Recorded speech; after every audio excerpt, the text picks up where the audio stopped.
ይሄን ካልኩኝ በኋላ በኢትዮጵያና በዓለም ላይ ሁለት አጀንዳዎች አሉኝ። የመጀመሪያው ጠቅላይ ሚኒስትሩ ከአርቲስቶች ጋር ቆይታ አድርገው ነበር። በዚህ መሃል ግን ቆይታ ሲያደርጉ አንድ ቫይራል የወጣ ሰው አለ። ይሄ ሰው ሁላችሁም የምታውቁት ነው። አንድ ሙዚቃም ተሰርቶበታል። እሱን ነግራችኋለሁ። ኢንቴንቱ ምንድነው? ከጠቅላይ ሚኒስትሩ ጋር ቀርበው የተነጋገሩ ወይም ደግሞ ለጠቅላይ ሚኒስትሩ ጥያቄ ያቀረቡ አርቲስቶች በጣም ብዙ ዘለፋዎች ደርሶባቸዋል። እስኪ ላስደምጣችሁ ከነዚህ መካከል። ኦኬ፣ መጀመሪያ ዘለፋዎችን ላስደምጣችሁ። አበባ ተውባ በልጽጋ ባየማስ ጥያቄ ማን ነው? የሆነ ቦታ ጥያቄ ለመጠየቅ በወረቀት ላይ ጥያቄዎቹን ይዞ ሄዶ ከጀርባው ስሙ የራሱን ስም ይጽፍ።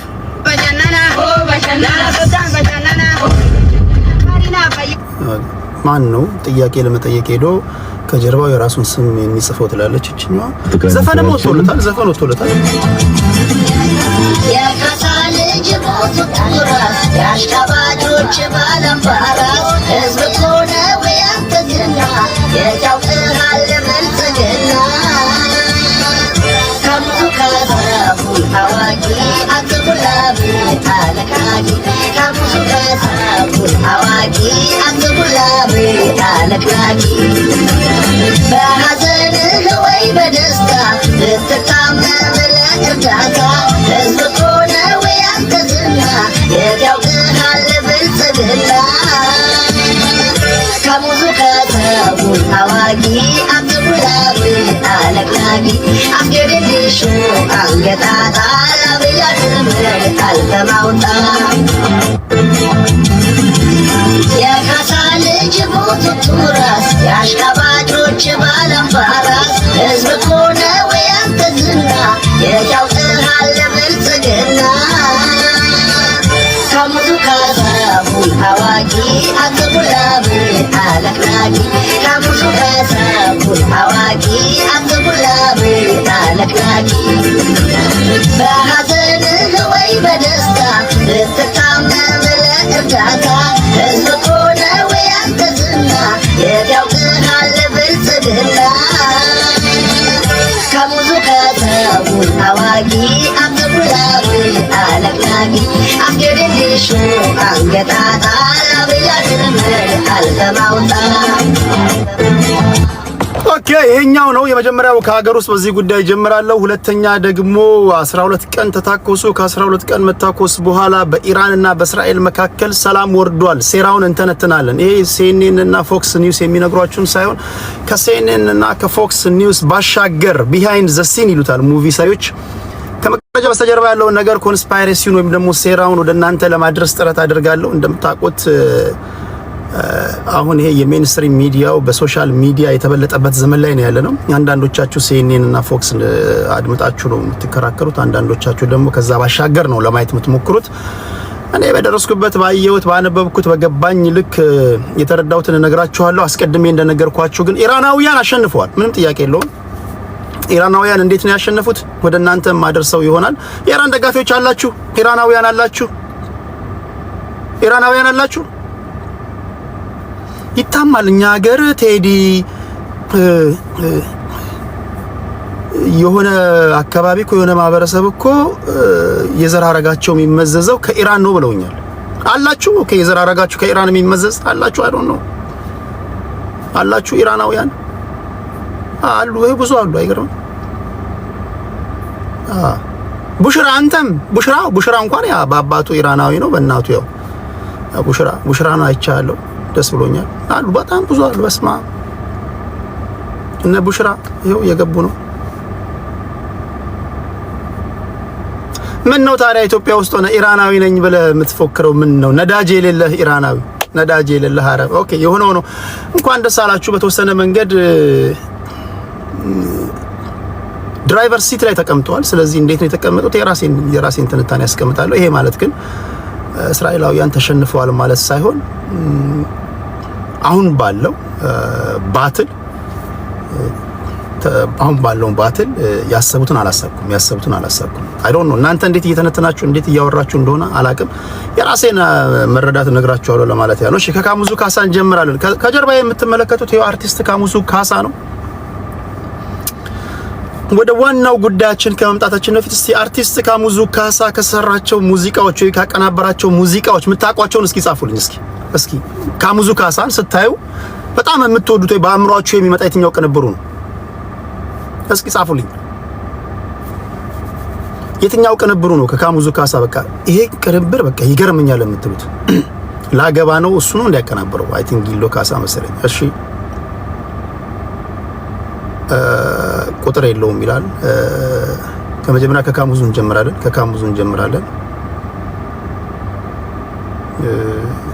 ኦኬ የታምራት ደስታ ይላል።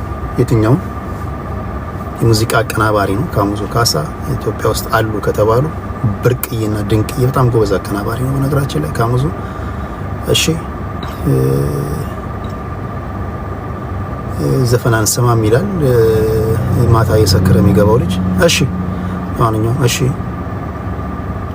የቶክቻው ይላል። ሂቦንጎ ይላል። የጃሉድ ፉል አልበም ይላል። ዋው ማነው? ራስ ጊዜ ኦኬ ራስ የጃሉድ አልበም የሚገርም ነው። የጃሉድ አልበም የሚገርም ነው። የእናንተ እኮ የአብዛኞቻችሁ ችግር የኛ ኢትዮጵያውያን ችግር ሰው ስንወድም እስከ ጥግ ነው የምንወደው። ሰውን ደግሞ ስናዋርድም እስከ ጥግ ነው። ትንሽ ክፍተት እንኳን አንሰጥም። ትንሽ አንድ ታገል ሰይፉ አንድ የገጠመው ግጥም አለ። ወደ ላይ ከፍ የሚያደርጉ የኛ ሰዎች ወደ ላይ የሚሰቅሉ ከላይ ሲለቁ አጥንተ እንዳይተርፍ ነው ስትፈጠፈጥ ይላሉ። በነገራችን ሰዎች ወደ ላይ ሲሰቅሏችሁ መጠንቀቅ አለባችሁ። እዚህ ጋር ወርደኝ ወይ መሃል ላይ መቀመጥ አለብኝ ምናምን ማለት አለባችሁ። እኛ አንዳንዴ ወደ ላይ በቃ እንሰቅላለን ሰዎችንና ስንጥል እኮ ምንም አጥንቱ እንዳይገኝ ነው የሰውየው። ለማንኛውም ካሙዙ ካሳ በጣም ተወዳጅ ሰው ነው። በኢትዮጵያ ሙዚቃ ውስጥ ትልቅ አሻራ ያሳረፈ ሰው ነው። የጃሉድ ስራ በብዙዎች ዘንድ ከዛ ባሻገርም ደግሞ አዲስ አበባ ለምታውቁት ነው የምትወክቻውና ብርሃኑ ተዘራ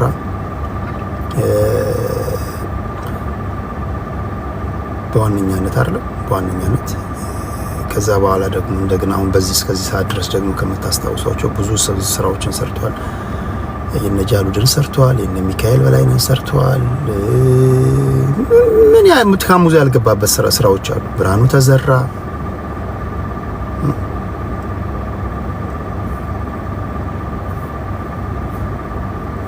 በጣም የሚገርም ሙዚቃ ሰው፣ በጣም የሚገርም ሙዚቃ አቀናባሪ ነው ካሙዙ ካሳ። እሺ ከሰሞኑ መንግስት በተለይ በኪነ ጥበብ ሰዎች ዘንድ ጥሪ አድርጎላቸው እንደምታውቁት የኪነ ጥበብ ሰዎችም አንድ መናገር የምፈልገው ነገር አለ። የአብነት የጎሳዬ አስቴር አወቀ ምን ካሙዙ ካሳ ያልሰራው ስራ የለም። እውነት ለመናገር ካሙዙ ካሳ ያልሰራው ስራ የለም። በጣም ጎበዝ አቀናባሪ ነው። በዚህ ምንም አብዛኞቻችሁ ጥያቄ ያላችሁ አይመስለኝም። ወደ ዋናው ጉዳይ ልምጣና ስለ ሙዚቃዎቹ ነግራችኋለሁ። መንግስት እንደምታውቁት የኪነ ጥበብ ባለሙያዎችን ለማናገር ለምሳሌ እናንተ እንደየፊልዳችሁ መሐንዲስ ልትሆን ትችላለህ፣ ዶክተር ልትሆን ትችላለህ፣ መምህር ልትሆን ትችላለህ። መንግስት ጋር ቅሬታ አለን፣ መንግስት እንዲያናግረን እንፈልጋለን ካልክ መድረክ ይዘጋጅልሃል ማለት ነው አይደለም? እንደምታውቁት ለምሳሌ ዶክተሮች መንግስት ጥያቄዎቻቸውን እንዲመልስላቸው በተደጋጋሚ በተለያዩ መንገዶች ሲጠይቁ ነበር። አሁን መንግስት ዶክተሮችን ሰብስቦ ቢያናግራቸው ምኑ ነው ክፋት አለው? መንግስት ጥያቄያችንን ይስማ ካልክ መንግስት አዳራሽ አዘጋጅቶ ከሰበሰበና ሊያናግር ከፈለገ መንግስት ያናግረኝ ስትል የነበርክ ሰውዬ ድጋሚ ደግሞ መንግስት ያናግር። እኛ ሀገር መሰላችሁ የምናራመደው ፖለቲካ ያልበሰለ ፖለቲካ ስለሆነ ባልበሰሉ ሰዎች ስለሆነ የሚራመደው ማንኛውም ነገር ከመንግስት ጋር ቁጭ ብለ የምታደርገው ውይይት ካድሬነት ይመስላችኋል። ቢኮዝ አብዛኞቻችሁ የምትነዳቸው መንጋዎችን ነው እንደምነግራችሁ። ዛስ ዋይ እኔ እኮ ብዙ ጊዜ የምነግራችሁ ፖለቲካችን ወደ ሀሳብ ፖለቲካ ካልመጣ ውሃ ይበላናል። ውሃ እየበላን ነው። ቢኮዝ እነዚህ ገጠር ውስጥ እርሻም ቢያላቸው መስኖ ጠልፈው ማረስ የከበዳቸው በሙሉ ፖለቲካ ውስጥ ገብተው በቃ ምንም አይለዩልህም። በቃ ምንም አይለዩልህም። ሁሉን ነገር ፖለቲካ ነው የሚያደርጉልህ። ሁሉን ነገር ህፃን ስትደፈር ፖለቲካ ነው። አርቲስቱ ሲዘፍን ፖለቲካ ነው። እግር ኳስ ላይ ጎላ ግብቶ ሲጨፍር ፖለቲካ ነው። ሰባኪው ፖለቲካ ነው። ሁሉን ነገር ፖለቲካ ያደርጉባል። ፖለቲካ ስለ መንግስት ማውራት ነው። ደግሞ የትም ዓለም የሌለ ነው የኛ ሀገር ፖለቲካና ፕሊስ በተለይ ኦፒኒየን ሊደሮች መንጋዎቻችሁን መግራት አለባችሁ፣ ማስተማር አለባችሁና የሆነው ነው ምንድነው እነዚህ አርቲስቶች ከመንግስት ጋር መንግስት ባደረገላቸው ጥሪ ተሰብስበው ነበር። ጥያቄ ያቀርበው እንደምታውቁት አርቲስቶች የዘመናት ጥያቄዎች አሏቸው። የዘመናት ጥያቄ የመጀመሪያ ይሄ ኢንተሌክቹዋል ፕሮፐርቲ ራይት የፈጠራ መብት ባለሙያዎች ናቸው። ፈጠራዎቻቸው በተለያዩ መንገዶች ይሰረቃሉ። ሲሰረቁባቸው መንግስት ወይም ደግሞ የሚከላከልላቸው ወይም ደግሞ ሃየር አውቶሪቲ የለም። ይሄ እንዲመለስላቸው ይፈልጋሉ። የኮፒራይት መብት እንዲጠበቅላቸው ይፈልጋሉ። ይሄ ሁሉ ጥያቄ ነበር። በተለያዩ መድረኮች ሲያነሱ ተሰማዋን ነበር። አላነሱም እንደዚህ ነገሮችን። አረ የኮፒራይት መብት ይጠበቅ ቆይ ልደት አስገባለሁ 2 ደቂቃ አስተኝ ልደትን ቆይ አስገባለሁ ብሉት እና ኤልያስ መልካ የጀመሩትን ሙቭመንት አታስታውሱ? ኤልያስ መልካ በተለይም የአርቲስቶች መብት እንዲከበር የአርቲስቶች ላባቸውን በአግባቡ እንዲያገኙ መብታቸው እንዲከበር ማህበር እንዲኖራቸው ኤልያስ መልካ የጀመረውን የሚያስታውሳለ ሙቭመንት። ስለዚህ ይሄንን ለማስጠበቅ ሃየር አውቶሪቲ ወይም ደግሞ የበላይ አካል መንግስት ስለሆነ ከመንግስት ጋር ለመነጋገር ሄዱ። በዚህ መሃል ላይ እኔ ማቀው ልንገራችሁ፣ የምታውቋቸውን አርቲስቶች ሄዳችሁ መጠየቅም ትችላላችሁ። ተሰብስበው ለጠቅላይ ሚኒስትሩ እንዴት ያለ ጥያቄ እናቅርብ ብለው ጥያቄ አውጥተው ካሙዙ ካሳ ጥያቄ አቅርብ ብለው አርቲስቶቹ ራሳቸው ጨምቀው ጥያቄውን ለካሙዙ ሰጡት። ካሙዙ ያነበበ ሁሉም ጋር ተበትኗል። በነገራችን ላይ ኮፒ ተደርጎ ማለት ነው። ካሙዙ አነበበ። ስለዚህ ጥያቄው ጠቅላላ ጨምቀው የተነጋገሩትን ጥያቄ ለመንግስት ምንድነው ማቅረብ ያለብን የሚሉትን ነገሮች የጨመቁትን ጥያቄ ለሁሉም ኮፒ ቤስ ሲደረግ ካሙዙ፣ አየለ፣ ሚኪያስ፣ ፍቅር አዲስ፣ አስቴር ከጀርባው ይጻፋል። ስለዚህ ካሙዙ ተሰብስበው አንድ ላይ ተሰብስበው የጨመቁትን ጥያቄ ነው ለጠቅላይ ሚኒስትሩ ያቀረበው። ከዛ አዩልህ መንጋዎቹ አዩልህ።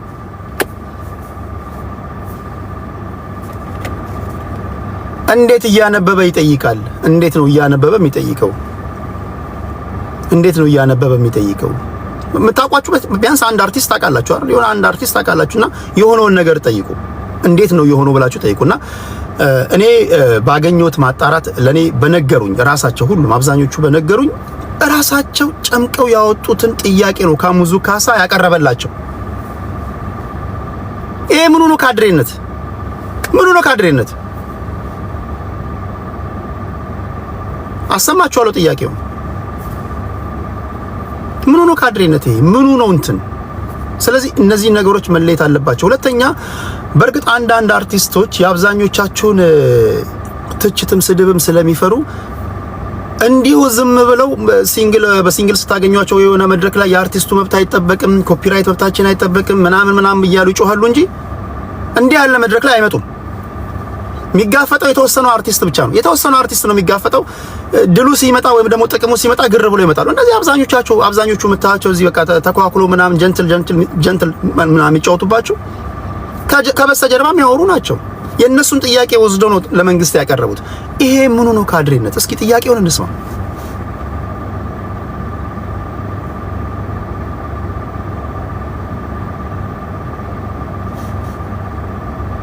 ዩቲዩብ ፎቶ ጠቅላይ ሚኒስትራችን አበባ ተውባ በልጽጋ ባየናት ማለት የማላዊ ፕሬዝዳንት ነው።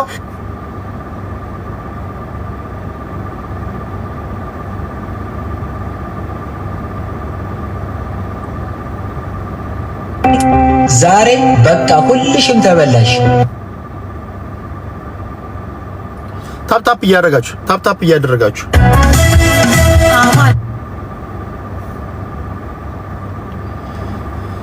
ኦኬ። ያለውበት አካባቢ ኔትወርክ ትንሽ ያስቸግራል። እስቲ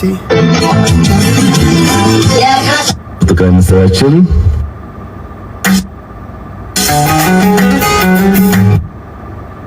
ከዚህ ለምን አላወጣው?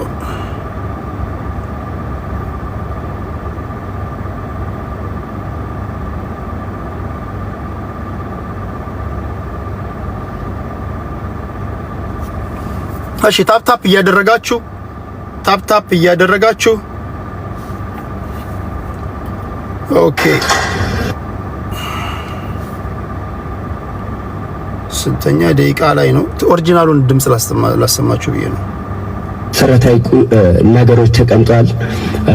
ግዙፍ ኢኮኖሚ የሚለው ነገር አለ። የኢኮኖሚ ሪፎርሙ ጋራ የኛም ሚና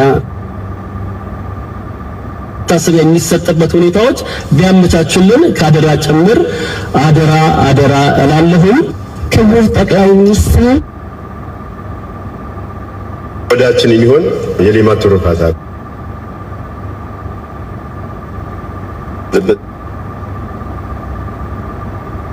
እሺ ታፕ እያደረጋችሁ ቁረጠው ፍለጠው ብቻ ሳይሆን ሌላውንም ትምህርት ለመማር አእምሮ ከፋች ብሩህ መሰረትን የሚጥሉ እነዚህ ሁሉ ጥያቄ ያቀርባሉ። ግን እነዚህ የጥበብ ዘርፎች የሚያስተምሩ መምህራን በሙያ ላይ የሰለጠኑ ዳግም እድገት ውስጥ እንዲገቡ እንደ ታክስ ሪሊፍ ያሉ የማበረታቻ ይሄ የምትወዱትም አርቲስት አለ። የምትወዱት አርቲስት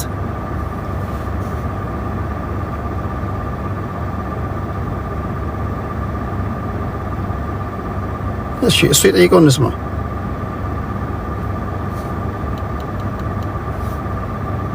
ገቢ የሆነ የታክስ አፈጻጸም ስርዓት በጋራ ተወያይተን የምናበጅበትን መንገድ ቢስተካከል የሚል ጥያቄ አለ።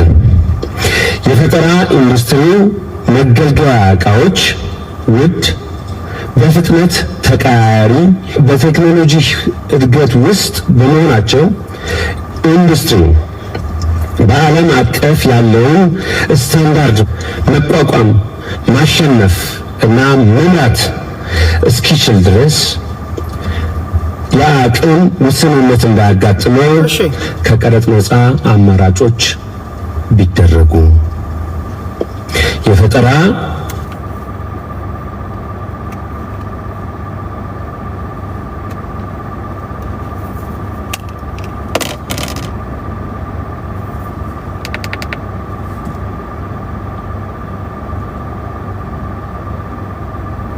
ድምፁ ምን ሆነበት? ጅቶ ከፋይናንስ ተቋማት ጋራ በጋራ የምንሰራበት ማዕቀፍ እንዲበጅ የባህልና የፊልም ፖሊሲዎች ጸድቀዋል። ይሁንና ሌሎች ዘርፎች ፖሊሲ ያልተዘረጋላቸው መሆኑ ተነስቷል በውይይታችን ውስጥ። በመሆኑ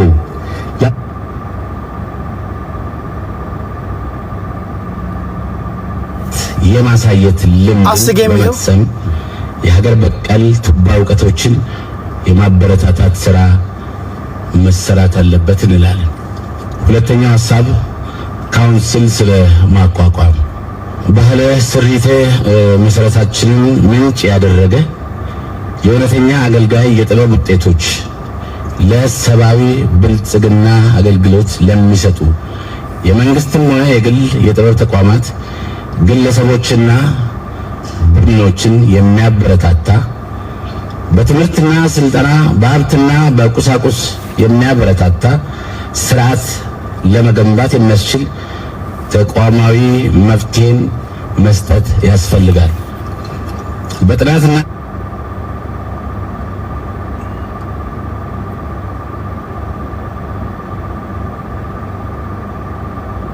ሙሉጌታ ገሰሰ ባሎቹ በሚዘጋጁበት ጊዜ የመንግስት ድጋፍ የግድ ይፈልጋል። ትልቅ ኤክስፔንዲቸር ነው። ብር ማውጣት ለማለት ሳይሆን ያን ድጋፍ ካላገኘ ባለሀብቱ ብቻ ሊዘልቅ አይችልም።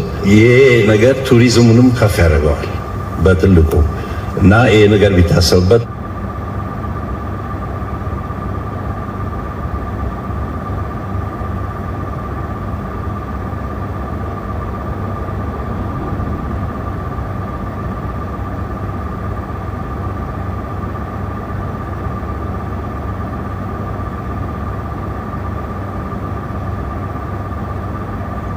ካሙዙ አስገዝቦናል።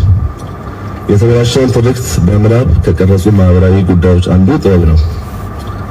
ወደ ተስተካከለውና ሁላችንም ወደሚያካትተው ትርክትም የሚወስደን ራሱ ጥበብ ነው። ስለሆነም በዛሬውና በነገው መካከል አስተሳሳሪ መግባቢያ መንገዶችን ለመትለም የመስተሳሰሪያ ውሎችን ለመፈለግ ለማግኘትም ብሎም ለመፍጠር ብሔራዊ ክብርን ለማስጠበቅ የሚሰሩ የጥበብ ስራዎችን የገበያ ስራ ባለመሆናቸው የፋይናንስና የግብአት ችግሮች ያጋጥማቸዋል። እንዲህ ያሉ ከፍ ያሉ ዋጋ የሚሰጣቸውን ሀገራዊ የጥበብ ስራዎችን የሚያተጋ በፋይናንስ የሚደግፍ እውቅና የሚሰጥና ተደራሽ የሚያደርግ አሰራር የምትፈጥርበት መንገድ ቢመቻች እላለሁ። አመሰግናለሁ። እርሱ በጣም ብዙ ስራ ሰርተዋል። ሁሉም እያነበበ ነው ጥያቄ ያቀረበው።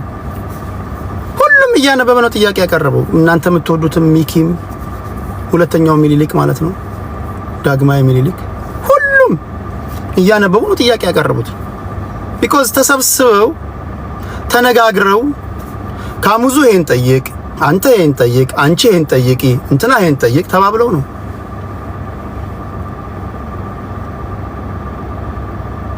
ምንድነው አዲስ የሆነባችሁ? ፌር መሆን አለብን አይደል? ከዛ በኋላ በተለየ ሁኔታ ካሙዙ ላይ የተሰሩ ዘፈኖች ግን ካሙዙ ላይ የተሰሩ ዘፈኖች ይሄ ናቸው። ጠቅላይ ሚኒስትራችን ዩቲን ፎቶ ጥያቄ እየጠየቀ ነው። የመጀመሪያችን ናት። የሆነ ቦታ ጥያቄ ለመጠየቅ በወረቀት ላይ ጥያቄዎቹን ይዞ ሄዶ ከጀርባው ስሙን የራሱን ስም ይጽፍ።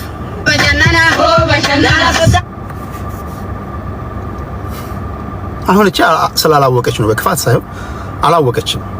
የተደረገው ነገር አርቲስቶቹ ያደረጉት ነገር አልገባትም።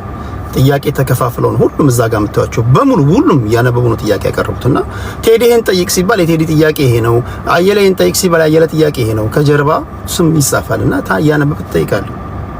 ጠቅላይ ሚኒስትራችን እዛ የተሰራበት የከሳል ጅቡት ቱራስ ያሽካባጆች ባላምባራስ ህዝብ ኮነ ወያንተ ዝና የታውቅሃል ብልጽግና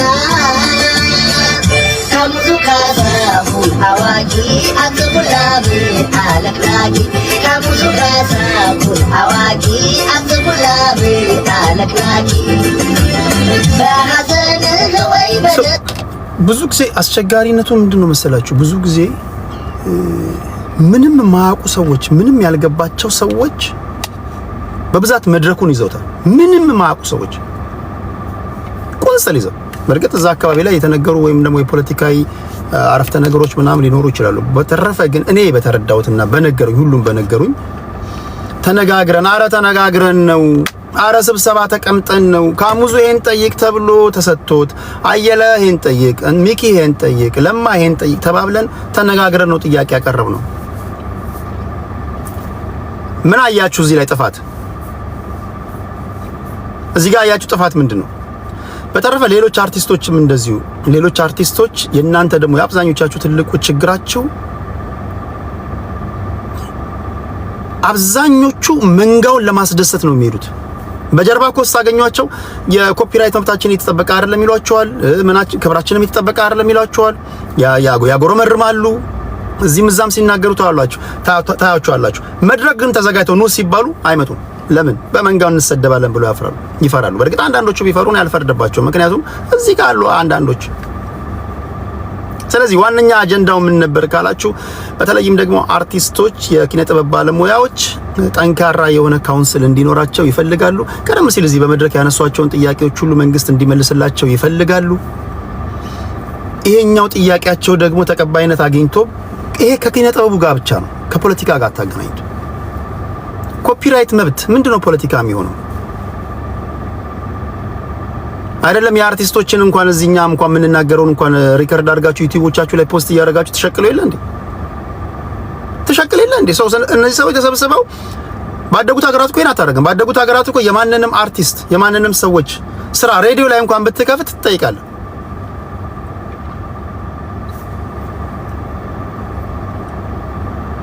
ቆይ ቤታም በኋላ አቀበላታለሁ። ሬዲዮ ላይ ለምሳሌ ያንን የሬዲዮ ላይ እንኳን ሙዚቃ እንኳን ስትከፍት እንኳን ትከፍላለህ፣ ክፍያ አለ። ስለዚህ እያንዳንዱ ይሄ የኢንተሌክቹዋል ፕሮፐርቲ ራይት በዚህ በፈጠራ ዙሪያ ሌላው ዓለም ላይ አይደራደሩም። ስለዚህ ይሄንን ለማስከበር ነው የተንቀሳቀሱትና ጥያቄ ያቀረቡት ለመንግስትና ምናልባት በተሳሳተ መንገድ የተረዳችሁ ካላችሁ እውነታው ይሄ ነው ለማለት ያለው። እሺ ምን ያህሎቻችሁ ተረዳችኋል?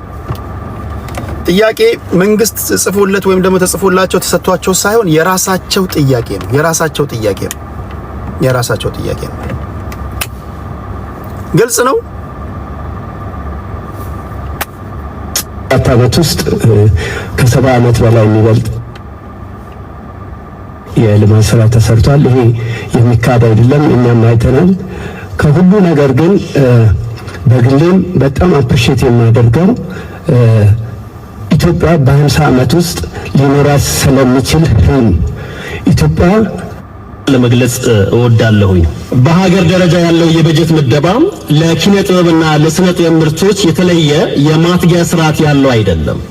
በተጨማሪም በመንግስት ተቋማት ስር ተቀጣሪ ሆነው የመንግስትን ፖሊሲና ስትራቴጂዎችን በኪነ ጥበብ በስነ ስዕል መግለጽ ተቀዳሚ ተግባራቸው ሆኖ ሳለ ከደሞዛቸው እንደ ደሞዛቸው መጠን የሥራ ግብር ፍሬና የጡረታ አበል በፐርሰንት የሚቆረጥ መሆኑ ይታወቃል።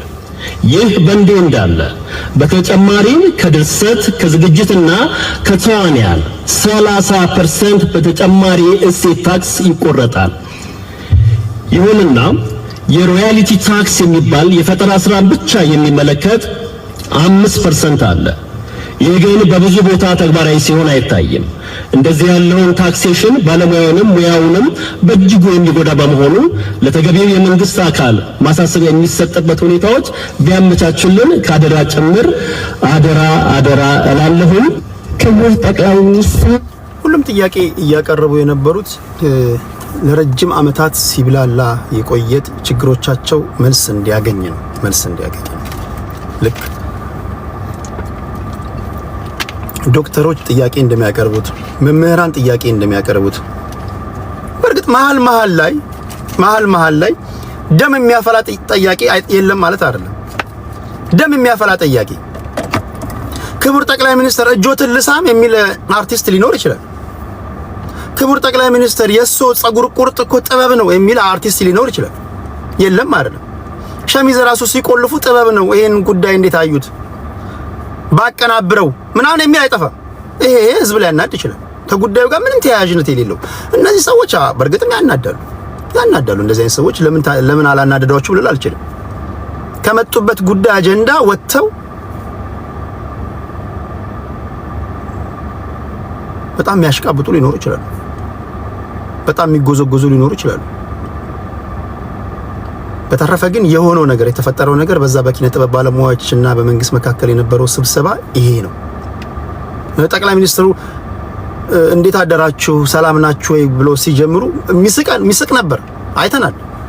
ካካካካ አለ እንዴት አደራችሁ ሲል እኚህ ነገሮች መቃወሚያ ትክክለኛ ነገር ነው። በተረፈ ግን ለካሙዙ ካሳ የተሰጠው ጥያቄ ልክ እንደ ሌሎች ሁሉ የኪነ ጥበብ ባለሙያዎች ተሰብስበው ጨምቀው ካሙዙ ጠይቅ ተብሎ የተሰጠው ነው። ከዛ ባሻገር ካሙዙ ካሳን አብዛኞቻችሁ እንደምታውቁት ነው። አብዛኞቻችሁ ካሙዙ ካሳ በጣም የታምራት ደስታ ልጆችን ያሳደገው እሱ እንደሆነ ታውቃላችሁ። ይሄን ታሪክ ታውቃላችሁ። ታምራት ደስታ በድንገተኛ ህመም ሊታከም በሄደበት ከሞተ በኋላ በድንገተኛ ህመም የምንወደው የምናደንቀው አርቲስት ህፃናት ልጆቹን ተንከባክቦ አሳድጎ አሁን ዳግማዊ ታምራት የሚባል በጣም የሚገርም ድምጻዊ አለ አይደል ያስተዋወቀን ማለት ነውና ካሙዙ ለብዙ ለተቸገሩ ሰዎች የሚረዳ በጣም ምስኪን ሰው ነው። በነገራችን ላይ ልጆቹን እንደ ልጆቹ አድርጎ አሳድጎ አንደኛዋ የታምራት ደስታ ልጅ አይ ቲንክ ከዩኒቨርሲቲ ተመርቃለች። አንደኛው ደግሞ ዳግማዊ ታምራት ወደ እናንተ ገብቷል። ወደ አድማጭ ተመልካች ጆሮ የሚገርም ሙዚቃ ይዞ መጥቷል። በመልካም ስራዎች ላይ የሚሳተፍ ሰው ነው። በማንኛውም ስራ አርቲስቶች ገንዘብ የለንም ካሙዙ ባክችን ሙዚቃ እንኳን እባክህ ሲሉት እንኳን እኔ እንኳን ስንት አርቲስቶች ስንት ጀማሪ አርቲስቶችን እንኳን እንዲሁ የላቸውም ባክህ ስራላቸው እንኳን ስለው እንኳን በነፃ የሚሰራ ሰው ነው። እንኳን በእንደዚህ አይነት ደረጃ ልታገኙት ማለት ነው። ስለዚህ ቢያንስ ለህሊናችን መኖር አለብን ለማለት ያህል ነው። ዋናው ነገር ምንድነው? እውነታው ምንድነው ነው። እውነታው የኪነ ጥበብ ባለሙያዎች ለዘመናት ጥያቄዎች ነበሯቸው። ያን ጥያቄ ኮምፓይል አድርገው ለመንግስት አቀርበዋል። አሁን መልካም ትራክ ላይ ነው ያለው፣ መልካም ነገር ላይ ነው ያለው። እንመልስላችኋለን ብሏቸዋል። የተፈጠረው ነገር ይሄ ነው ለማለት ያህል ነው። እሺ በዚህ ጉዳይ ላይ የምታነሱልኝ ጥያቄ ካለ 2-3 ጥያቄ ይቀበልና ወደ ኢራንና ወደ እስራኤል ጉዳይ እንሄዳለን። ዛሬ መታ እናደርግና እሺ ሌላ አለ ሌላ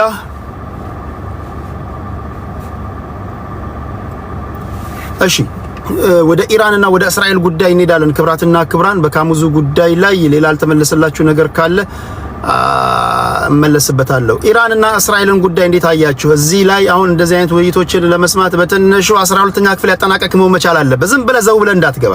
ይሄ አማራ፣ ኦሮሞ፣ ትግሬ፣ ስልጤ ስትል ከነበርክበት አፍ እንዳትመጣ። አሁን ይሄንን ለመስማት ለመረዳት በጣም ዝም ብለህ አሁን እዚህ ጋር አድማጮች አሉ፣ ኢንተርናሽናል ፖለቲካ በጣም የሚያውቁ ሰዎች አሉ፣ ምሁራኖች አሉ። ዝም ብለህ ይውደም ይፋፋ የሚቆረጥ ምናምን ከምትልበት መተህ ዘው ብለህ እንዳትገባ። ግልጽ ነው። ከመጀመራችን በፊት ግልጽ ነው። ኦኬ ወደ ገደለው እንሄዳለን። ደስ የሚለው ነገር የኛ ሀገር መንጋዎች ሁልክ ብለው ይሄዳሉ። እንደዚህ ስትነግራቸው ሰምተው ይሄዳሉ። እሺ በኢራንና በእስራኤል መካከል የነበረው ጦርነት እንዴት ነበር?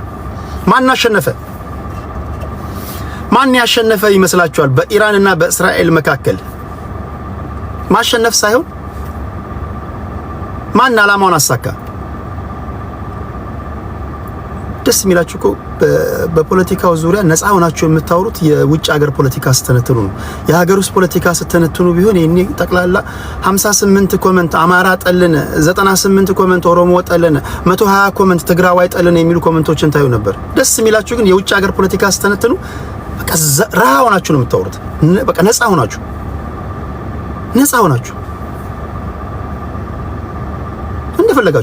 እንደፈለጋችሁ ከፈለገች ኢራን ተሸነፈች ማለት ትችላለህ። ከፈለገች እስራኤል ተሸነፈች ማለት ትችላለህ። ከፈለገች አሜሪካ በቂጧ ተቀመጠች ማለት ትችላለህ። እሺ ኢራን አሸንፋለች የሚል አለ፣ አሜሪካ አሸንፋለች የሚል አለ፣ እስራኤል አሸንፋለች የሚል አለ፣ እስራኤል የሚል አለ። ኦኬ የመጀመሪያው ነገር ወደዚህ ጉዳይ ከመምጣታችን በፊት የነዚህን የሁለቱን ጉዳይ ወይም ደግሞ የኢራንንና የእስራኤልን ጉዳይ ይሄንን ልቀይረው። ካሙዙ ከእስራኤልና ከኢራን ጋር ምን አገናኘው ደግሞ እንዳትሉኝ፣ አንክል ሳም የት ነው ያለው? አንክል ሳም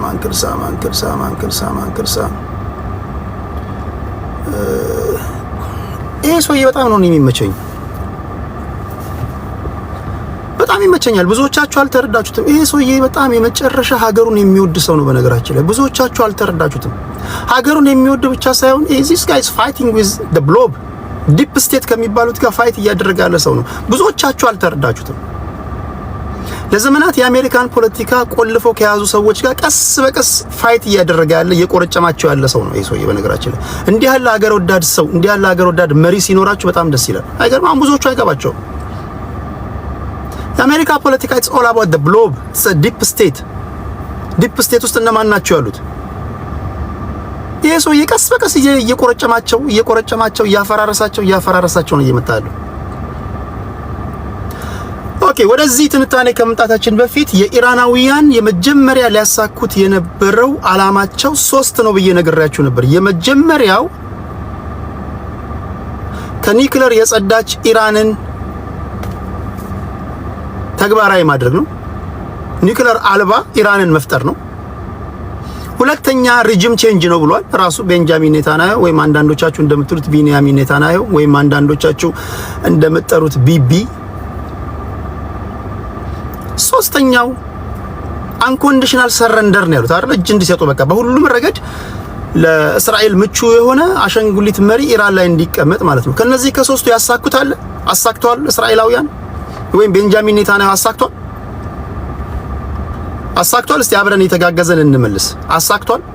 አደራ በዚህ ትንታኔ ጉዳይ ላይ ፎክስ እና ቢቢሲ ወይ አልጀዚራ ምናምን አይደለም ማየት ያለባችሁ። እነዚህ ፖድካስት የሚያዘጋጁ ሰዎችን የፕሮፌሰሮችን እነ ታከር ካርልሰን የሚያዘጋጇቸውን እነሱን እነ ጄጅ እነ ፓልቴሎን የሚባል ደግሞ አለ አንድ የሚገርም እንግዶችን የሚጋብዝ ማለት ነው። በተለይ የቀድሞ ኤፍቢአይ ውስጥ ያሉ ሰዎችን የቀድሞ ፖሊሲ ሜከሮችን ምናምን ያዘጋጃል። እነ ፕሮፌሰር ጆን መርሻመር እነ ፕሮፌሰር ጀፈሪ ሳክስን እንደዚህ ያሉ ሰዎችን ስትሰሙ ፍንትው ብሎ ይታያቸዋል። አሁን ያለው አሜሪካ 1998 ወይም 1990 ወይም 2000 ላይ ያለው አሜሪካዊ አይደለም። አሁን በብዙ መንገድ አእምሯቸው የተከፈቱ አሜሪካኖች ናቸው ያሉት በተለይ። ለዚህ ደግሞ ምስጋና ለሶሻል ሚዲያ ይግባ። ዛትስ ዋይ ሜንስትሪም ሚዲያ የሚያይ የለም። አሁን እያንዳንዱ እውነት ያለው እያንዳንዱ ውይይት ያለው ሶሻል ሚዲያ ላይ ነው። እንደ ሶሻል ሚዲያ ባይሆን ኖሮ አብዛኞቻችሁ ተሰሙ የነበረው መረጃ ኢራናውያን ዶናልድ ትራምፕን ለመግደል ሙከራ አደረጉ፣ አሜሪካ አጸፋ ሰጠች። ወይንም ደግሞ ኢራናውያን አሸባሪ ልከው እስራኤልን ለማጥፋት ሙከራ አደረጉ፣ እስራኤላውያን አጸፋ ሰጡ። የታባታቸው ይበላቸው ምናምን ነበር አምጥሉት ብሬኖሽ ያደርጓቸዋል። አሁን ከሞላ ጎደል ሲኤንኤንን ሰው ለመደበር እንኳን የሚያደምጥ ያለ አይመስለኝም። ፎክስን ለመደበር እንኳን የሚያደምጥ ያለ አይመስለኝም። ቢቢሲ ለመደበር እንኳን የሚያደምጠው ያለ አይመስለኝም። እኔ አልጀዚራ ማደምጠው መካከለኛ ምስራቅ አካባቢ ያለውን ነገር አትሊስት ሪሌቲቭሊ ባላንስድ ናቸው ብዬ ስለማስብ ነው። ኦኬ እስራኤላውያን ቀደም ሲል ያስቀመጥኩላችሁን ሶስቱን ግቦች አሳክተዋል። የመጀመሪያው አሁን ያለችው ኢራን ከኒኩለር የጸዳች ናት። አያቶላ አሊ ወይም ደግሞ አያቶላ ካሚኒ ተባረዋል፣ ከስልጣን ተወግደዋል። ኢራናውያን እጃቸውን ሰጥተዋል፣ ሰረንደር አድርገዋል። ስለዚህ ምንድነው ያሳካችሁት? ቤንጃሚን ኔታንያሁ ምንድነው ያሳካው? ምንድነው ያሳካው ነገር አለ? ቢኮዝ ጦርነት ከመግጠም በፊት እነዚህን ሶስቱን ነገሮች አሳካለሁ ብለ ከተነሳ ጤነኛ ሰው እነዚህን ሶስቱ ነጥቦች ይይዝና ምኑን አሳካ ይላል? አሳክቷል። ፎርዶው ተመቷል፣ ኢፍታ ተመቷል፣ ሌሎች የኒኩለር ማብላያ ተቋሞቻቸው ተመቷል። ማርች ላይ ከ3 ወርና ከ4 ወር በፊት አስቀድመው ኢቫኩዌት አድርጓል። ስለዚህ 60% ኢንሪችመንት ካፓሲቲያቸው አሁንም እንዳለ ነው። አላያችሁም? የሳተላይት ምስሎችን አላያችሁም? አስቀድመው በ30 በ40 ትራኮች አስቀድመው ወጥቷል። ስለዚህ በሌላ አባባል ዶናልድ ትራምፕ የደበደብከው ባዶ ታናል ነው ማለት ነው። ባዶ ጉድጓድ ነው ያፈነዳኸው። ቢኮዝ በነገራችን ላይ ኢራናውያን ዲያር ስማርቶች ናቸው። ዓለም ላይ ካሉ ስማርት ሰዎች መካከል አብዛኞቹ የምታገኟቸው ኢራን ውስጥ ነው። ከኢራን ጋር መጣላት ከኢራቅ ጋር እንደመጣላት አይደለም ማይ ፍሬንድ። ከኢራን ጋር መጣላት ከሶሪያ ጋር ከየመን ጋር እንደመጣላት አይደለም። ወይ ሊቢያ ሄደ ሪጂም ቼንጅ ለማምጣት የመጀመሪያው ነገር 80-90% ነዋሪው ሊተጋገዝ ይገባል። የሀገሪቱ ነዋሪ ካላገዘ እና አሁን አሜሪካ ወታደር ልካ እግረኛ ወታደር ልካ አያቶላ አሊን ላባር ነው ብላ ብትገባ አንድም አሜሪካዊ ወታደር በነፍሱ እንደማይወጣ ያውቃል ዶናልድ ትራምፕ። ኢትስ ኢምፖሲብል። ሲጀመር አለ ሪጂም ቼንጅ የሚለው ወርድ ራሱ ኢትስ ፖለቲካሊ ኮሬክት አይደለም አላችሁ። ትቀልዳለህ እንዴ? ሪጂም ቼንጅ ሊቢያ ላይ እንደምትቀይረው መሰለ እንዴ? የመን ላይ እንደምትቀይረው መሰለ እንዴ? ሶሪያ ላይ እንደምትቀይረው አይደለም እኮ ሪጂም ቼንጅ። የምትሄደው የት ነው? ኢራን ነው የምትሄደው። በቁመህ ይቀቅሉ ነበር። በጣም ከባድ ነው። ስለዚህ ይሄ ሰው this guy is smart። ሁለተኛ የቤንጃሚን ኔታንያሁ ትልቁ ያዘጋጀለት ወጥመድ ለአሜሪካ ወይም ደግሞ ለዶናልድ ትራምፕ የመጀመሪያው ነገር ኦኬ እነዚህ የኒኩለር ማብላያ ተቋማቶችን ሲያፈነዳለት ኮንግራቹሌሽን ብሎ ይዘለለው ቤንጃሚን ኔታንያሁ he was 100% እርግጠኛ ነበር ኢራናውያን ሪታሊየት እንደሚያደርጉ። ዘን ሪታሊየት ሲያደርጉ ደግሞ አሜሪካኖች እግረኛ ወታደር ይልካሉ። ጦርነቱ በአሜሪካኖችና በኢራናውያን መካከል ይሆናል። እስራኤላውያን ወታደሮቻቸውን ያወጣሉ። ዘን ድብድቡ በአሜሪካና በእስራኤል መካከል ይሆናል። ቤንጃሚን ኔታንያሁ ፖፕኮርን እየበላ ቁጭ ብሎ ያያቸዋል። እንደዛ ነበር አይደል? ከዚህ ውጪ ትንታኔ የለም። አንክል ሳም ምንድን ነው ያደረገው? ትቀልዳለህ እንዴ? እኛ በማይመለከተን ጦርነት እየተዋጋን እድሜ ልካችንን በማያገባን ጦርነት እየተዋጋን ኢኮኖሚያችን እየደቀቀ ነው። we have to contain ቻይና እያመለጠችን ነው። እዚህ ጋር መካከለኛ ምስራቅ ላይ እዚህ ጋር ፒንዳው የምንሆንበት ምንም ምክንያት የለም። ለምንድን ነው የምንዋጋው? አንድ አሜሪካዊ ዛሬ ለምንድን ነው የምንዋጋው ይላል። በነገራችን ላይ ካፈነዳ በኋላ አውቶማቲካሊ ሲዝፋየር ባውጁ ኖሮ በአሜሪካ ምድር አይታችሁም ሰምታችሁም የማታውቁት ከባድ ተቃውሞ ይነሳ ነበር። ምድር አንቀጥቅጥ ሰላማዊ ሰልፍ ይወጣ ነበር። ቢኮዝ እያንዳንዱ አሜሪካዊ ዛሬ የነቃ ነው። እያንዳንዱ አሜሪካዊ እኔ የምላችሁ ነው የሚነግራችሁ። ኳሽን ማድረግ ጀምሯል። ሲጀመር ለምንድን ነው ከኢራቅ ጋር የተዋጋ ነው? ለምንድን ነው ሊቢያ ላይ ወታደሮቻችን ይላክ ነው? ለምንድን ነው የመን ላይ የገባ ነው? ለምንድን ነው ወደ አፍጋኒስታን የገባ ነው? ለምንድን ነው ወታደሮቻችን የሚሞቱት? ለምንድን ነው የታክስ ፔሩ መኒ እንደዚህ የሚባክነው? ሲጀመር እዚህ አወር ናሽናል ኢንተረስት ኦኬ። ከኢራን እና ከኛ መካከል ምን አገባንኛ? እስራኤላውያን ኦኬ የኛ ፍሬንዶች ናቸው። ኦኬ በተለያየ መንገዶች ኦኬ ልናግዛቸው እንችላለን። ወታደሮቻችንን ልከን እግረኛ ወታደሮች ዴቲንግ አሁን ኢራን ውስጥ ገብተው ወታደሮች እግረኛ ወታደሮች ሞተው አስክሬኖቻቸው ቢመጡ አሜሪካኖች እንደ ኢራቅ በክብር የሚቀበሉ ይመስላል? ኖ። ስለዚህ ይሄኛው ጦርነት እስራኤላውያን ያሰቡትን ማሳካት አልቻሉም። ዛሬ እንደምሰማቸው ኢቭን እንኳን እነ ፎክስ እነ ሲኤንኤን እንኳን የዘገበው ዘገባ ምንድነው? የቦምብ ፍንዳታው ኢራናውያንን ዩራኒየም ከማብላላት ምናልባት በአንድ ወር ወደ ኋላ ቢመልሳቸው ነው። ለአንድ ወር ብቻ ማክሲመም፣ እሱም ከሆነ ነው። ከአንድ ወር በኋላ ባክ ቱ ኖርማል ኒውክሌር ወደ ማብላላት ይጀምራሉ።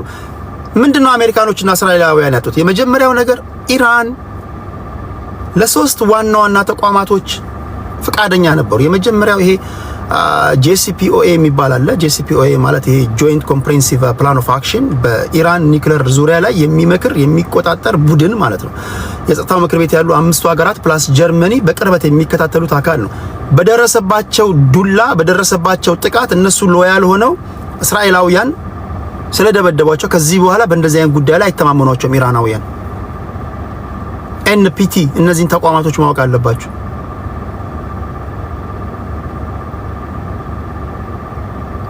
አቶሚክ ኤጀንሲ ከነዚህ ከሶስቱ ዋና ተቋማቶች ሁሉ ወጥተዋል፣ ፑል አውት አድርገዋል። ቢኮዝ ከዚህ በኋላ በዲፕሎማሲ የሚያምን ሀገር የለም። ከዚህ በኋላ ኢራናውያን ምንም አይነት ዲፕሎማሲ ብትሏቸው አይስማሟቸውም። ቢኮዝ ዲፕሎማሲ ምን እንዳመጣባቸው አይተውታል። ልክ ነው፣ ልክ አይደለም። ከዚህ በኋላ አሁን JCPOA ኑ እና ተነጋገሩ፣ ተደራደሩ፣ እንገምግም ቢሏቸው ይችላሉ? ከዚህ በኋላ ኑ እና NPT ፈርሙ ቢሏቸው ይችላሉ? ይሄንን ኒውክሌር ፕሮሊፌሬሽን ትሪቲ ማለት ነው ይችላሉ? ይችላሉ። በትሬት ተደርገዋል። ከዚህ በኋላ ኢራናውያን ከዚህ ቀደም እንደምታውቋቸው ኢራናውያን ሆኖ አይደለም የሚመጡባቸው። ከዚህ በኋላ የሚመጡት ኢራናውያን ኦኬ እስካሁን እኛ ይሄ ኒውክሌር ወይም ደግሞ ዩራኒየም ማብላላቱን ቶሎ ስላልጨረስን ይሄ ሁሉ ዱላ ደረሰብን፣ ከዚህ በኋላ በዚህም በዛም ብለን አቶሚክ ቦምብ መያዝ አለብን ነው የሚሉ። ሁለተኛ እችንም ታል ከአሜሪካና ከእስራኤል የደረሰብንን ዱላ መቋቋም የቻልነው በአቅማችን ልክ ወይም ደግሞ ጡንቻችን ፈርጥሞ እኛም መተኮስ ስለቻልን ነው። እጃችንን ሰተን ተደብድበን ቢሆን ኖሮ የኛ መጣፈንታ እንደ ኢራቃውያን ይሆን ነበር ነው የሚሉ። ከዚህ በኋላ የምታያቸው ኢራናውያን ከትላንቱ ወዲያ በበለጠ ጠንካራ ኢራናውያን ነው የምታዩት።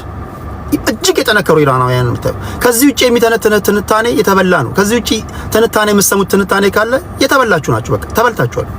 ስለዚህ ከትላንት ወዲያ ባያችሁት በ12 ቀኑ ጦርነት እስራኤላውያን በጦርነቱ ቤንጃሚን ኔታንያሁ ሉዝ አድርጓል። ኦኬ ምንድነው ከዛ በኋላሳ ምንድነው በሚቀጥሉት ጊዜያቶች ታያላችሁ ተብሎ የሚጠበቀው ነገር ምንድነው? እስራኤላውያን ኮሽን ማድረግ ይጀምራሉ። እኔ እስራኤል ሀገር ቤተሰብ አለኝ፣ ዘመድ አለኝ።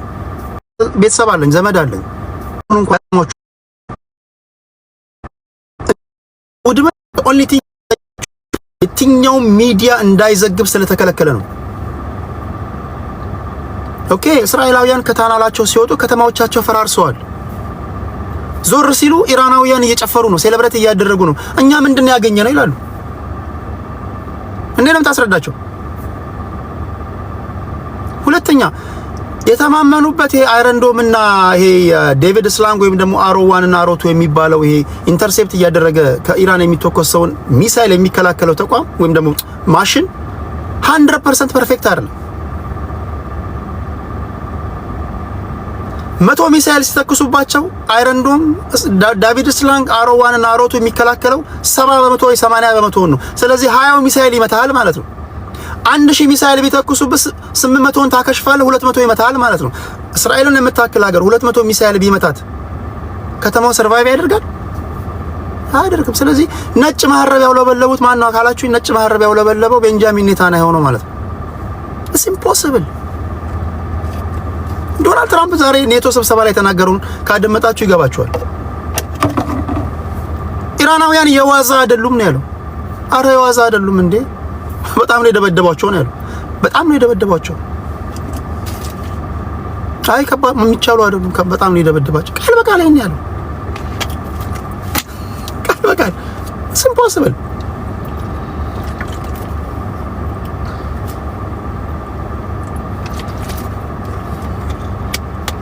ሌላው በዚህ ጦርነት ማን ነው የተሸነፈው ካላችሁ ሁሉም የአሜሪካንን ፖለቲካ በቅርበት የሚያውቁ ሰዎች፣ ሁሉም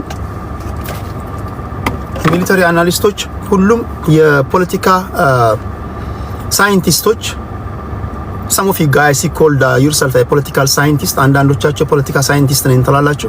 ነገር ግን የኛ ሀገር ፖለቲካ ሳይንቲስት የምተነትነው በአማራና በኦሮሞ መካከል እንዴት ጸብ እንደሚጫር ነው። እኔ የፖለቲካ ሳይንቲስት ስለ እነ ፕሮፌሰር ጆን መርሻይመርን ነው። እኛ ሀገር ፖለቲካ ሳይንቲስት የለም። እኛ ሀገር የፖለቲካ ሳይንቲስት የለም። ሰው እነዚህ ስታደምጧቸው ከሁሉም እነዚህ ዲፕ ስቴት ወይም ደግሞ እነዚህ ደብሎብ የሚባሉት እነሱ የተሸነፉበት ነው። ተሸንፈዋል።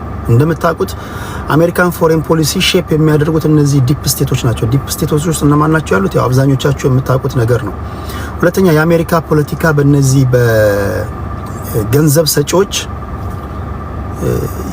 በገንዘብ ሰጪዎች የሚጠመዘዝ ነው። ምን ማለት ነው?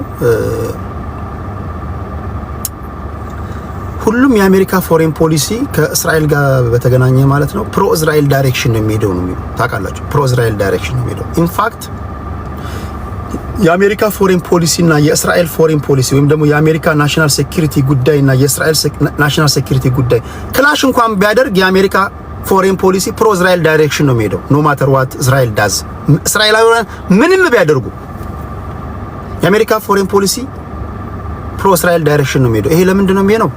ይገባችኋል እናንተ ይገባችኋል። ስለዚህ በዚህ ጦርነት እነሱ ሁሉ የተሸነፉበት ነው። ከዛ ባሻገርም ደግሞ ነጮቹ ከምን ጊዜውም በላይ እንዲሁም ሌሎች አሜሪካኖች ኮሽን ማድረግ የጀመሩበት ዘመን ነው።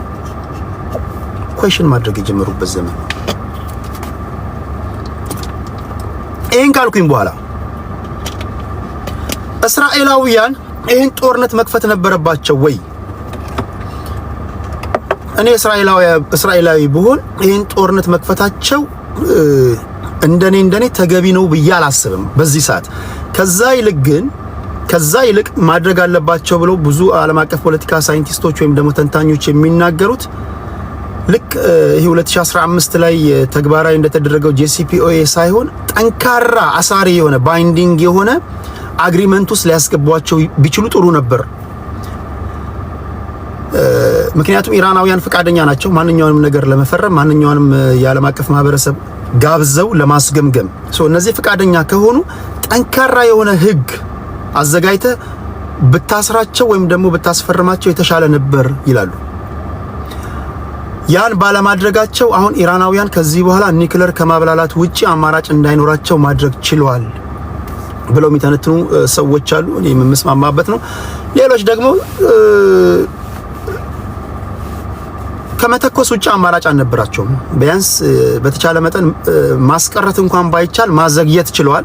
ማዘግየት መቻላቸው ራሱ አንድ ነገር ነው ብለው የሚከራከሩ አሉ። ሌሎች ደግሞ ኦኬ ማዘግየት ማለት ለስንት ዓመት ነው? ለ4 ዓመት ነው? ለ5 ዓመት ነው? ከዛ በኋላሳ ከዚህ በኋላ ኢራናውያን ኒውክሌር ፈጽሞ ልታገኝ የማትችልበት ቦታ ላይ ወይም ደግሞ ሌላ ዓለም ላይ በስውር በሚስጥር አሁን ምንም አይነት ጫና አይኖርባቸውም። ይሄ JCPOA የለም፣ NPT የለም፣ ዓለም አቀፉ አቶሚክ ማህበረሰብ የለም። ኒውክሌር አብላልተውልህ አቶሚክ ቦምብ ወይም ሃይድሮጅን ቦምብ ሰርተው ቁጭ ይሉልሃል። ቢኮዝ የሚያተርፋቸው ያ ስለሆነ ብለው የሚተነትኑ አሉ። ዲፕሎማሲን አፈር ከድሜ ያበልተውታል እስራኤላውያን፣ ለዚህ ደግሞ ተጠያቂ ናቸው የሚሉ ወገኖች አሉ። እስራኤላውያን በዓለም አቀፉ ማህበረሰብ ከዚህ ቀደም ታይቶም ተሰምቶም በማይታወቅ ሁኔታ በተባበሩት መንግስታት፣ በአውሮፓ ህብረት፣ በሁሉ ውግዘት ደርሶባቸዋል። ውግዘት ደርሶባቸዋል። ይሄ ጦርነት ብዙ ነገራቸው ነው ያጋለጠው የሚሉ ወገኖች አሉ። ይሄን ካልኩኝ በኋላ ግን ሰዎችን ከማስገባቴ በፊት ሁለት ሶስት ሰዎችን አስገባለሁ። ሁልጊዜ እንደምናገረው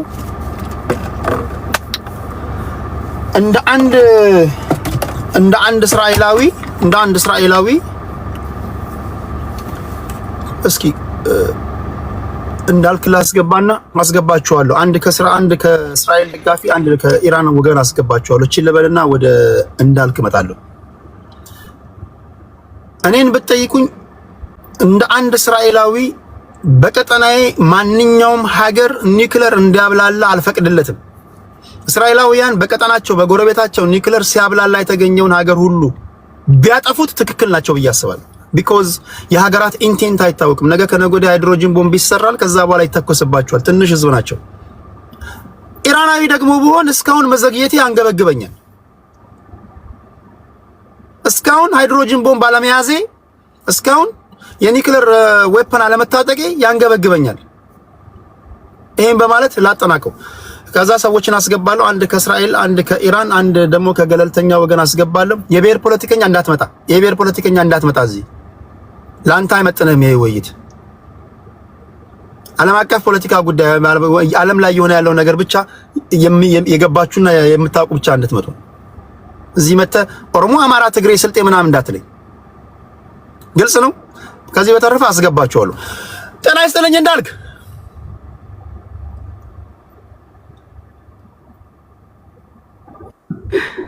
አቶ ቴዎድሮስ እንዳልክ እንዴት ነህ?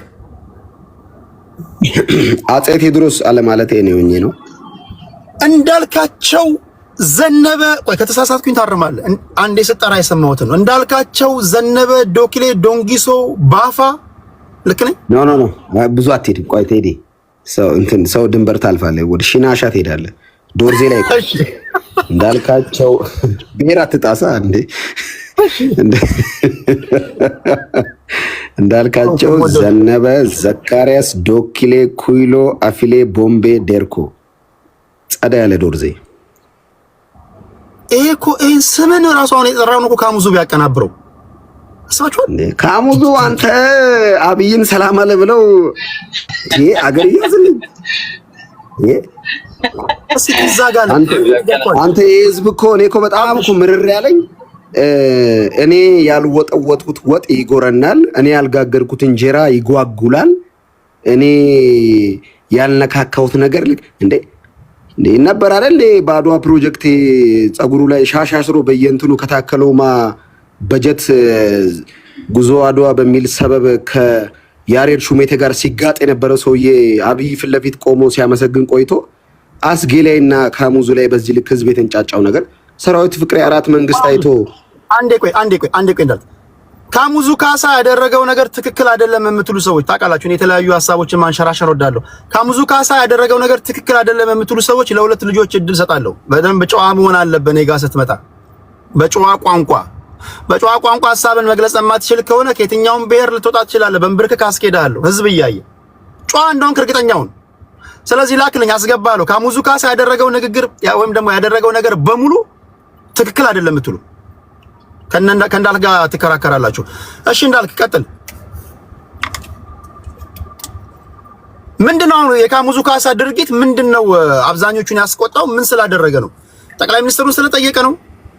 ምንም አይ ቲንክ ማንነቱ ከማንነታቸው ወገን ስላልሆነ አብይን ቀድሞ ያኮረፉ በአንዳንድ አካላት አብይን ያኮረፉ አሉና እነሱ ስላኮረፉ ብቻ ልክ እነሱ ሲያብጡ የተቀረው ኢትዮጵያ ህዝብ እንዲያብጥ፣ እነሱ ሲስቁ ሌላው ኢትዮጵያዊ እንዲስቅ፣ እነሱ ስኳራቸው ከፍ ሲል ሌላው ኢትዮጵያዊ ስኳሩ ከፍ እንዲል፣ እነሱ ማኪያቶ ሲያምራቸው ሌላው ኢትዮጵያዊ ማኪያቶ እንዲያምረው፣ እነሱ ደግሞ አለፍ ሲል ጥሬ ስጋ ካማራቸው ሌላው ብሔር ጥሬ ስጋ እንዲያምረው የሚፈልጉ ይሄ የኩርፊያ ፖለቲካ ምንጩ ምን እንደሆነ የማይታወቅ ግን እኔ ያልወጠወጥኩት ወጥ ይጎረናል አይነት ያለ አይደል? ይሄ እኔ ያላማሰልኩት እንጀራ ይጓጉላል አይነት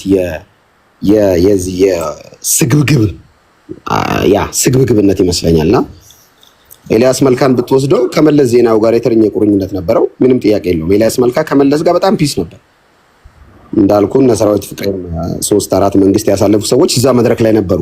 ተለይቶ ካሙዙና አዝጌ የተጠቆሩበት ምክንያት ለማሸማቀቅ ነው። ኦሬዲ ከኛ አካባቢ ለሚመጡ ሰዎች አርቲስቶች አንተ በብዛት ቀርበ ነው። ቆይ አሁን የሆነውን ነገር ተነግረናል። እኔ እንግዲህ እንደሰማሁት እንደነገሩኝ እነ ካሙዙም ሌሎች አርቲስቶችም የነገሩኝ አረ ቴዲ ተሰበሰብን፣ ጥያቄ ጨምቀን አወጣን። ለሁሉም ጥያቄው ከተጻፈ በኋላ ካሙዙ የሚጠይቀው ካሙዙ ይሄው፣ ሌላ ሚኪ የሚጠይቀው ለሚኪ፣ ሌላውም የሚጠይቀው ስማቸው ተጽፎ ተከፋፈለ። ጥያቄው ሁሉም ጋር አለ። ከዚህ ውጪ የተደረገ ነገር የለም። ጥያቄዎቹ በሙሉ የኛ ናቸው ነው ያሉት። ከዚህ ውጪ የሆነ ነገር አለ? መንግስት የሰጣቸው ጥያቄ ነበር? ምንም የተለየ ነገር የለም። ምንም ግን እኔ ግን እንደው አንተን እንደ አንድ ኒውትራል ሰው ከጥያቄውን ኦሬዲ ከጀመርን አይቀር አንድ ሲምፕል ጥያቄ ልጠይቅ። ሲምፕል እንደ አንድ አእምሮ እንዳለው ኢትዮጵያዊ ለምሳሌ አንተ ትራምፕን ለምሳሌ ነው ተጠላዋለህ እንበል። የመጥላት መብት የለም አለ አለኝ። እኔ በተቃራኒው ካንተ ጎረቤት ያንተ ሰፈር ወንድምህ ሆኜ ትራምፕን የመውደድ መብት አለኝ የለኝም? አለ። ለምንድን ነው እኔ አብይን ስለምጠላ ኢትዮጵያዊ ይጥላ የሚል የጎሪጥ የዚህ የቡዳ ፖለቲካ የሚያራምዱት? እዚህ ሀገር ቡዳ ሊትራሊ ቡዳ ነው። እንደዚህ እኔ የበላሁትን ሌላው ይብላው አይነት መንፈስ። እንደው ልክ ቢሆን ባይሆን ካሙዙ ካሳ አብይ አህመድን የመውደድ መብት የለውም አለው? 100% አለው እንጂ። እና ምንድነው የሚያብጡት? ምንድነው የሚያሳብጠው? ስለዚህ ለምን አብይ አህመድን ለምን ወደድክ ነው ጥያቄው ነው የምትለው? በቃ እኮ አብይን ለምን ደገፍክ እኮ ነው ያለው። ፕላስ መድረኩ ላይ ተገኝቶ ካሙዙ ያሰማው ፖለቲካዊ ንግግር ነበር። ምንም ሰውየውን አፕሪሺየት ነው ያደረገው። ደግሞ ማድነቅ መብቶ ነው። አሁን ባይዞ አብይ አህመድን እኔ ማደንቀዋለሁ። በጣም ነው የምወደው። አብይም ጀግና ነው። ይሄው በግል እንዳልካቸው ዘነበ ነኝ። አብይ አህመድ አሊን በጣም ነው የምደግፈው። ወደዋለሁ። መብት ነው። ቴዲ እኛ ደግሞ ተቃራኒ ያሳባል። ወደ እናንተ መጣለሁ የኛ ሀገር። ስለዚህ ምንድነው የተካሄደው እዛ ጋር? ያ ሻሽ ያሰራ አርቲስት እንዳይታል ጉዞ ምናምን ብሎ የሚያርድ ሚኪ ራሱን ምክትል ሚኒሊክ የሚለው እሱ ሰውዬ አሁን ነበር እዛ መድረክ ላይ አብይን ቴንኪው ብሏል። እሱ ሰውዬ ምንም ሳይባል እሱ ሰውዬ በነገር ላይ እሱ ሳመናለ ካሙዙ ለምንድን ነው የተመታው? እሱ ሰውዬ አብይን እኮ አፕሪሺየት አድርጎታል። ለምንድን ነው ተነጥሎ አዝጌና ካሙዙ የተመቱት? ምንድነው የተፈለገው? ስለዚህ ጉዳዩ የብሔር ነው የምትለው? ጉዳዩ ካሙዙ ወላይታ በመሆኑ አዝጌ ወላይታ በመሆኑ ለማሸማቀቅ የተካሄደ ርቀት ነው። አለቀ። ሌላ ፖይንት የለውም። ዋው ሌላ ነገር የለውም። ሆን ተብሎ የደቡብ ልጆችን ለማሸማቀቅ ነው። ሲጀመር እኛ አንሰማም። ያው ታውቀናለህ፣ ፊት ለፊት ጸዳ ብለን ነው መሀል ከተማ የምንኖረው። እንግዲህ ታውቀናለህ። እንግዲህ እኛ የደቡብ ልጆች ለሀቅ ነው የምንኖረው። ማንንም አንሰማም። ማንም ቢያብጥ ቢፈነዳ ምንም አያመጣም። የፈለግነውን አምነንበት የምናደርግነን። ከተመቸን ተመቸን፣ ካልተመቸን አልተመቸንም ነው። አለቀ። የወደድነውን እስጠግ ድረስ ነው የምንወደው። ኦኬ፣ ወደ አንተ እመለሳለሁ። ኦኬ እንዳል ቴንክ ዩ። ሀብትሽ ስለ ካሙዙ ሰምተሃል? ብቻለው ሐሳብም አለኝ። አሁን እሱ እሺ፣ ያንተ ሐሳብ ምንድነው? ምንድነው የታዘብከው? አይ እኔ ምን መሰለኝ፣ ካሙዙ ወረቀት ስሙ ተጽፎበት አሁን አንተ ያልከው ራሱ ያው ካሙዙ ማስተባበል አለበት። ህዝብ ተቃውሞታል። ህዝብ የተቃወመውን ነገር ነው በቃ ሐሳብ አዋጣን፣ ሐሳብ ተጽፎ ተበተነልን። ማይንጅ አናግረዋለሁ አይደለም እኮ ልንገርህ ቴዲዬ፣ ስብሰባ ነው አይደል? ፐብሊክ ስብሰባ ነው። ከአርቲስቶች ጋር ስብሰባ ላይ ኢንስተንት የሆነ ወይንም ደግሞ ከአይምሮ ላይ ያለውን ጥያቄ ለጠቅላይ ሚኒስትሩ ትጠይቃለህ እንጂ ጥያቄ አዋጡ ተብሎ ማይንጅ ጥያቄ አዋጡ። ለምን ነው ጥያቄ የምታዋጡ? የአርቲስቶቹ ሐሳብ ከሆነ ራሳቸው ጽፈው ነው መምጣት ያለባቸው። ትቢግንስ መጻፍም አይጠበቅባቸው። እዛ ቁጭ ብለው ራሳቸው እዚህ አድሚኒስትሬሽኑ ላይ ያለው ይሄ አብይ አስተዳደር ላይ ወይም ብልጽግና የሚባለው ላይ ሐሳባቸውን ያነሳሉ። ነፃ መድረክ እንደዛ ነው።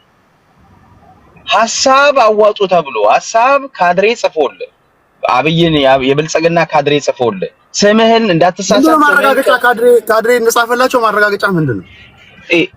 ሬፑቴሽን እኮ የኢህአዴግ ጊዜ የብልጽግና አሁን ፓርላማ የሚደረገው እንደዛ ነው። ባይዘው የፓርላማ የሚደረገውን አሰራር አርቲስቶችንም ዶክተሮችንም የህክምና ባለሙያዎችንም ሲሰበስብ አብይ አህመድና ብልጽግና እንዲህ ነው የሚደሰኩረው። ጥያቄውን ተቀብሎ ጥያቄ የሚደርሰው ማን ካሙዙ ምን እንደሚጠይቅ አውቆ አስኬ ያው ጥያቄ አለ ለሱ ማሽቃበጥ ነው። መጨረሻ ላይ 3 መስመር ማሽቃበጥ ነው ይሰጣል። አብትሽ እንደ መሰለህ አንተ አሁን ፖለቲከኛ ነህ። አሁን ፖለቲካ በስነ ስርዓት ይኖረው በስነ ስርዓት እኮ ነው ያወራው። አካሄድ አማርኛን አስተካክለው። ምን አለ አካሄዱ? ቆይ አይ በጨዋ እንደምናወራ ነገር የለም። ኖ አዝጌን ዲስግሬድ ሊያደርገው የሄደበት ርቀት ነው። this time ለምን 60 ሚሊዮን ህዝብ ከጀርባው ያስተካክላል? ባልሶ እንዲነቁ አልፈቅድለትም። አማርኛውን አስተካክል። አዝጌ ቆይ እኔ በነገራቸው ፎቢያ አለብኝ። እኔ ጮት አልወድም። እኔ ጮት ሰርጭ በጣም ደብሮኝ ነው ከሀገር የወጣሁት። አልወድም ጮት። ለዛ ነው ሰላማዊ ውይይት ማዘጋጀው። ቴዲ የኔ የራሴ ወደ አንተ ልምጣ። እሺ ወደ አንተ ልምጣ። ቆይ ነገር እዚህ ጋር ሰዎች እያዩ ነው እንደምታውቁት። ቆይ የተከበረ ውይይት ነው የምናደርገው። አንተ የመሰለን የመናገር መብት አለ ኤክሰፕት ከመሳደብና ህዝብን ከሚናገር ንግግር ባሉታዊ ነገር ከመናገር ማንኛውንም የመሰለን ሐሳብ የማንሸራሸር መብት አለ። አሁን የጠየቁት ጥያቄ አብትሽ እኔ የሰማሁት ለኔ የነገሩኝ አለ። ራሳቸው የኪነ ጥበብ ባለሙያዎች ተሰብስበው ጥያቄ አዋተው ለሁሉም ለሚጠይቁ አርቲስቶች ራሳቸው የጨመቁትን ጥያቄዎች ተከፋፍለው ለምሳሌ 20 ጥያቄ ከሆነ ያላቸው ካሙዙ እነዚህ 3ቱን ጥያቄዎች ካሙዙ ይጠይቅ፣ እነዚህ 3ቱን ጥያቄዎች ዳግማዊ ያለ ይጠይቅ፣ እነዚህን 4ቱን ደግሞ አበበ ይጠይቅ ተባብሎ ተከፋፈሉ። ስለዚህ አሁን ካሙዙም ሌሎችም እኮ ያነበቡ ነበር። ቅድም ሳሳያቸው ነበር። የኮፒራይት መብት እዚህ ሀገር የተከበረ አይደለም። አንዳንድ ቁሳቁሶች ከቀረጥ ነፃ ይግቡልን። ጠንካራ የሆነ ማህበር መመስረት አልቻልንም። አርቲስቱ ሲታመም የሚታከምበት ወይም ደግሞ ከወለድ ነፃ ብድር እንደዚህ አይነት ነገሮች ቢመቻቹልን። ኪነ ጥበብ ለሀገር ያበረክቱ አስተዋጽኦ ትልቅ ስለሆነ ተገቢው ክብር ይሰጠው የሚሉ ጥያቄዎች ናቸው ያነሱት። ኦኬ አንተ ማስረጃህ ምንድነው? መንግስት የሰጣቸውን ጥያቄ ነው ያነበቡልን ስትል እንዲሁ ዝም ብሎ ስፒኩሌት አድርገህ ነው ወይስ ደግሞ ታንጀብል የሆነ ማስረጃ ማቅረብ ትችላለህ ለዚህ ንግግር? ኦኬ አየህ ታንጀብል ማስረጃ ቴዲ አንተም የነገሩን ነው ያቀረብከው እንጂ ማስረጃ ልታቀርብ አትችልም። ወይ በቪዲዮ ቀርጸ ወይም ደግሞ በቦታው ተገኝተህ ጉዳዩ ባለቤቶች ናቸው አይነገሩ ይላል። እነሱማ አይደለም የጉዳዩ ባለቤት እኮ ሰርቆ አልሰረኩም ሊል ይችላል። ዳዝም ያደርግ እሱ አይደለም ጥያቄው እያልኩ ያለሁት ከገለልተኛ ስታጣራው እንጂ ጉዳዩ ባለቤት እዛ ላይ የተወቀሰ ነው። ባይዘው ካሙዙ ተወቅሰዋል፣ በማህበራዊ ሚዲያ ተወቅሰዋል እና አስጌ ተወቅሰዋል። አርቲስቶቹም አሽቃባጭ